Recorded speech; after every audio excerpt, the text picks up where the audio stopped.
Business में profitable growth is important या growth at any cost, specially for the startup ecosystem, क्योंकि बहुत सारे बच्चे इस वक्त जो स्टार्टअप कर रहे हैं, करना चाहते हैं, इसे देख रहे हैं. So I want you to answer them. ये ना, इसका साइकिल टोटल लगभग 10 से 12 साल का था.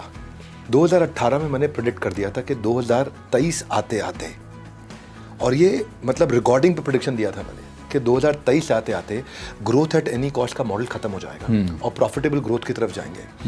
क्योंकि पूरा जो वैल्यू चेन था, पहला इन्वेस्टर, छोटा इन्वेस्टर से लेकर के आईपीओ तक, पूरा वैल्यू चेन उस समय ग्रोथ आईपीओ पर सब बाहर निकल जाएंगे. और आईपीओ इंडिया के अंदर आप जानते हैं, आप अच्छे से जानते हैं कि वो नहीं इस समय रिस्पॉन्ड कर रहा है केवल ग्रोथ एट एनी कॉस्ट को, उसके लिए प्रॉफिट चाहिए. करेक्ट. हमने बड़ा बिजनेस में शुरू से 3 चीज़ों को ध्यान रखा है: cash, growth, profit. CGP dashboard, cash, growth, profit. Cash advance आना चाहिए, ग्रोथ हर महीने होनी चाहिए, मार्जिन्स प्रोटेक्टेड रहने चाहिए. ये 3 इम्पॉसिबल ट्रिनिटी हैं. ये अगर 3 चीज़ें इकट्ठे आपने कंट्रोल में कर ली तो आपको बिजनेस में चैलेंज नहीं आता. करेक्ट. चैलेंज तब आता है जब ग्रोथ मतलब सेल्स बढ़ाए जा रहे हो. इस साल 10 करोड़, अगले साल 20 करोड़, फिर 50 करोड़, 200 करोड़, 1000 करोड़. लेकिन वो सेल्स बढ़ाने के चक्कर में आपकी एडवर्टाइजिंग कॉस्ट इतनी बढ़ रही है, बर्न इतना हो रहा है, तो आपका क्या मार्जिन नहीं है.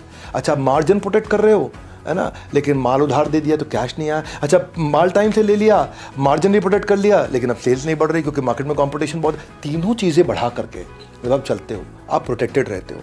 हमने 5 गुना रेवेन्यू अपना ग्रो किया पिछले 2 साल में, 30 गुना प्रॉफिट अपना पिछले 2 साल में हमने ग्रो किया है कंटिन्यूसली. कंप्लीटली बूटस्ट्रैप्ड है, जीरो डेट है, बड़ा बिजनेस में 1 रुपये का कर्जा नहीं है, कैश रिच है, प्रॉफिटेबल है, और अगले 2 साल का रनवे मैनेज करके चल रहे हैं. अमेजिंग. लेकिन इसमें इंपॉर्टेंट चीज़ ये है कि मेरा फीलिंग हमेशा कस्टोडियन का रहता है कि मैं यहाँ पे ट्रस्टीशिप की भावना से ही काम करता हूँ, है ना. ये नहीं कि पैसा मेरा है कि मैं प्रॉफिटेबल. ये सब फिर हम री इन्वेस्ट करते हैं. मार्जिन ज़रूरी है, बहुत ज़रूरी है. प्रॉफिट ज़रूरी है, इनफैक्ट सुपर प्रॉफिट ज़रूरी है, ताकि आप उसको री इन्वेस्ट करके कंज्यूमर की ज़िंदगी में उसकी भलाई लाने के लिए और अच्छे से काम कर सकें. करेक्ट. मैंने आपके कुछ बहुत इंटरेस्टिंग लोगों के टेस्टिमोनियल वीडियोस देखे जो कह रहे थे हाउ बड़ा business change their lives and how it expanded their entire their whole universe.